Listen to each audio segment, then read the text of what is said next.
Fala galera, beleza? Sejam muito bem-vindos ao canal mais uma vez, Japa falando. E hoje eu tô aqui com o Aircross, cara, carrinho da hora esse aqui, hein?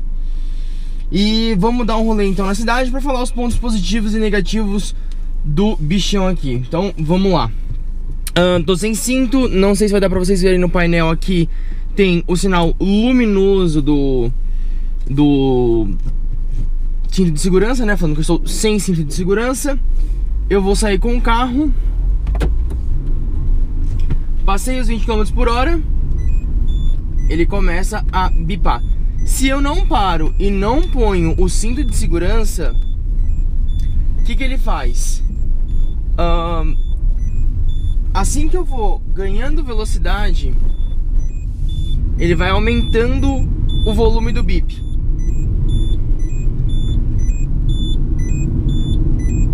Ó, já aumentou mais um pouco. Ó, já aumentou mais um pouquinho ainda. Mais um pouco. Mais um pouco. Então assim, ele vai aumentando o bip até a hora que fica, né, ele chega numa altura um tanto quanto incômoda. E só para quando eu ponho o cinto, né? Pus o cinto, ele para de bipar, né? E é isso aí. Então vamos lá. Bom, vou deixar mostrando aí pra vocês então, né? Já mostrei, né, na verdade, pra vocês aí as informações úteis, né, que eu sempre falo no começo. Agora eu vou colocar como forma de caixa, né, aí de texto. E vamos lá. Bom, andando aqui então com o carro, eu tô bem confortável, né? O banco é muito confortável. E vamos já começar aqui então fazendo o teste de rampa e contorno. Então, parei aqui, certo? Parei aqui, freio de mão puxado, ele segura, não tem nenhum sistema de hill holder, tá? Eu tô com o câmbio engatado na primeira, se eu tiro o pé ele desce mesmo, né? Então modo raiz, vamos por primeirinha de novo, freio de mão puxado. Dá um pouquinho de aceleração, só tirar o carro da aceleração e tirar pela embreagem que ele sai sem nenhuma dificuldade, tá? Isso é uma coisa muito legal de falar. Outra coisa interessante que eu já vou fazer aqui é o teste de contorno. Então eu tô aqui, eu viro tudo pra minha direita, já pra gente aproveitar esse ângulo de giro dele, né? E vou tentar utilizar o máximo do espaço que eu tenho aqui. Ele não tem nenhum sensor de estacionamento, né? O que não auxilia muito aí nas manobras, mas ele tem um excelente ângulo de giro, né? Se fosse um pouquinho mais estreito, ele ainda conseguiria fazer em duas manobras ali. Eu tô com o ar-condicionado ligado, naturalmente, né? Porque tá quente, tá calor. E vamos lá. Bom, o que eu posso já começar falando do carro? O que você sente primeiro, de cara, quando você entra no Aircross? Posição de dirigir. É um carro bem ergonômico, né? Ele tem a regulagem da altura do banco, regulagem de altura e profundidade do volante, né? Retrovisores elétricos. Então assim, você consegue deixar o ajuste do carro, né? Perfeito para você guiar da forma que você se sente mais confortável, né? O que é muito bom, né? Por uma questão de ergonomia do carro. Outra coisa também que é interessante de dizer, que também você sente muito logo na hora que você entra no carro, é a questão da direção elétrica assistida com sistema de progressão, né? Ela é elétrica progressiva. Conforme você vai aumentando a velocidade, ela vai ficando mais firme, né? Então isso também é muito bom, né? Uma direção bem levinha, gostosa, deixa o prazer de dirigir muito melhor. Visibilidade eu não tenho mais nada para falar, né? Painel tripartido, ele é panorâmico, né? Você tem muita área envidraçada, você consegue enxergar muito bem. Outro fator que é interessante que eu vou mostrar para vocês aqui é o volante, que tem essa parte aqui, ó, de base achatada, né? Então também tem uma boa empunhadura, né? O volante aqui tem os desenhos para você pôr a mão no volante, tem uma excelente pegada aí, né? acaba sendo bem tendo uma boa empunhadura, né, bem interessante. Voltando a falar da visibilidade, essas colunas aqui, apesar de elas a princípio, né, no primeiro momento parecerem ruins pro andar do carro, né, para a visibilidade do carro, elas não são. Na verdade, elas aumentam a sensação de espaço do carro. Então você tem a visibilidade muito bem, muito boa aqui dentro, né, uma boa visibilidade, e a sensação de espaço aumenta com isso, né, um painel bem fundo, e o para-brisa tripartido aumenta a sensação de profundidade e espaço. Suspensão é um pouquinho firme, né, para pensar no conforto do rodar do dia a dia. Ela acaba sendo um pouquinho firme, né, ela acaba sendo um pouco desconfortável assim, mas nada fora do normal, né, nada fora da algo totalmente diferente ou algo totalmente anormal.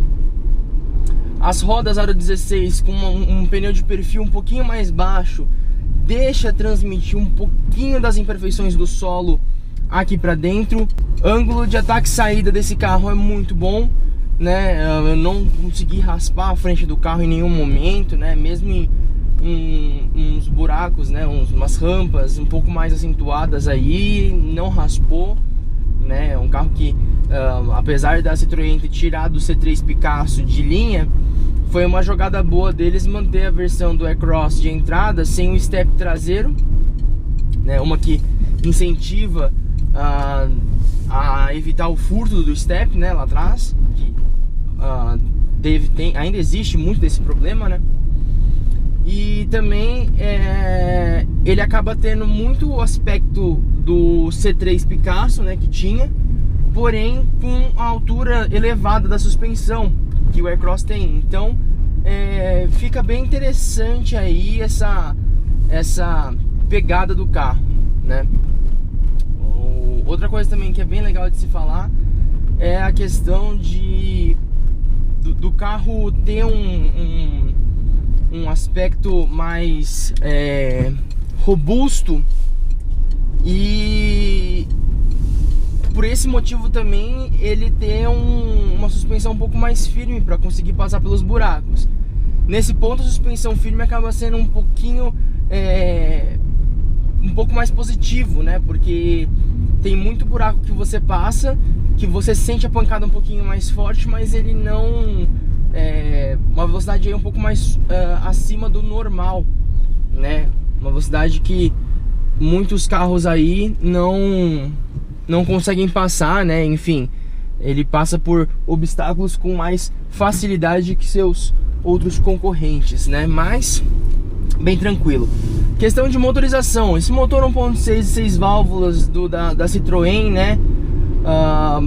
É um pouco, como que eu posso dizer assim, a sensação que ele transmite é de ser um pouco insuficiente para o carro, porque você tem, né, aí no Aircross uma certa relação de peso-potência que o motor não consegue suprir tanto esse peso do carro. Então falta no Aircross talvez um pouco mais de torque, né? Ou talvez um pouco de alívio de peso, né? Talvez ficasse mais interessante essa relação aí, com uma alteraçãozinha aí, ou na calibragem do motor ou na questão de peso do carro, né? É um motor que fica mais esperto aí depois dos 3.000, 3.500 giros, né? Ele acaba ficando mais esperto. Mas ainda assim, se a gente for pensar no target do carro, acaba sendo até que aceitável o motor do Aircross pro carro, né? É um carro pro dia a dia, né? Vamos dizer assim, um carro que você vai utilizar, né, no rodar diário. Ele é suficiente, ele consegue sim atender muito bem o uso do dia a dia, né? Na estrada, só que é preciso ter um pouco mais de paciência com a questão de troca de marcha, né? O câmbio, que tem uma relação um pouco mais longa, né? Afeta em 2 pontos, né? Um câmbio mais longo, você demora mais tempo um pouco para se ganhar a velocidade, mas ao mesmo tempo ele é bom para economia de combustível, onde você pode pôr uma 5ª marcha e ele ficar num giro bem mais baixo e auxiliar nesse quesito, né? Que, falando em consumo, eu consegui fazer 8 km por litro de etanol, tá? Rodando aí na Pitu, eu consegui fazer 8 km por litro no Aircross. Lógico, no modo conduzindo Miss Daisy, né? Aquela pegada bem na maciota, né? Aquele rolê mais tranquilo, sem tantas acelerações, né? Trocando a marcha sempre antes dos 3.000 giros ali, né? Então, ele consegue sim ter uma boa economia de combustível, né? Um ar-condicionado consegue suprir muito bem aqui dentro da cabine, né? Refrigerar bem. Outra coisa legal de falar é que ele tem o sistema de troca de faixa, né? Que um leve toque ele pisca por 3 vezes consecutivas as setas e depois desarma, né? Você não precisa travar a seta. Outra coisa também que é interessante de falar é tem um amplo espaço aqui dentro, né? Pra você conseguir colocar porta-objetos, né? Pra você colocar as suas coisas, né? Isso é muito bom. O painel tem uma excelente visibilidade, né? Um grafismo muito bonito, um painel muito bonito. Eu gostei bastante desse painel. Outra coisa também, o câmbio tem engates um pouco mais longos, né? Ele não é um câmbio tão curtinho, tão com uma precisão, né? Engates precisos. Ele tem um engate que é um pouco mais longo, né? Não tão preciso, mas não atrapalha de forma alguma na condução do carro, né? Outra coisa também que é interessante de falar nesse carro é a questão de espaço interno, que é um espaço muito bom, né, para o carro, para você viajar com a família, né, para você viajar aí com 5 passageiros mais mala, ele consegue atender bem, né? O porta-malas tem bom acabamento. Isolamento acústico desse carro é muito bom. Isso eu tenho que realmente tirar o meu chapéu para Peugeot e a Citroën aí, que conseguem ter um excelente isolamento acústico, não tem ruído aerodinâmico, né? O motor mesmo em baixa rotação quase não emite nenhum tipo de som, né? Teve uma vez que eu sou obrigado a assumir que eu tava parado no posto, pedi pro cara abastecer, eu deixei o carro ligado. Quando eu fui sair do posto, que eu bati a chave, eu dei aquela arranhada porque o motor já estava ligado. Porque pra mim a sensação que tinha, se eu não olho o conta-giros, é de que o carro tá desligado, né? Então assim, ele realmente transmite um pouco mais essa sensação, né, do carro ter baixa ruído, né, um ruído mais baixo aí do motor. Lógico que em uma rotação um pouco mais alta ele acaba sendo um pouco mais ruidoso, mas também não tem como, né? Todo motor que trabalha numa rotação mais alta acaba fazendo um pouco mais de barulho. Outra coisa muito interessante de falar também, que eu gostei bastante desse carro, é os retrovisores internos e externos. Tem excelente tamanho e um ajuste muito bom pro carro, né? Eu realmente gostei bastante disso. Qualidade do som, apesar de não ser um som original, as disposições da caixa, né, aparentam ser pra mim já um som, uma predisposição original, né? Então, o que o carro tem? Um excelente, apesar de não ser o som original, tem sim uma qualidade interessante, né, do som. Lógico que se fosse o som original do carro, acredito eu ter uma qualidade muito superior, né? Mas não deixa a desejar, né? Com uma boa regulagem aqui do som, você consegue regular muito bem e tirar uma qualidade um pouco melhor do som. Você tem aí então 2 tweeters e 4 caixas de som para fazer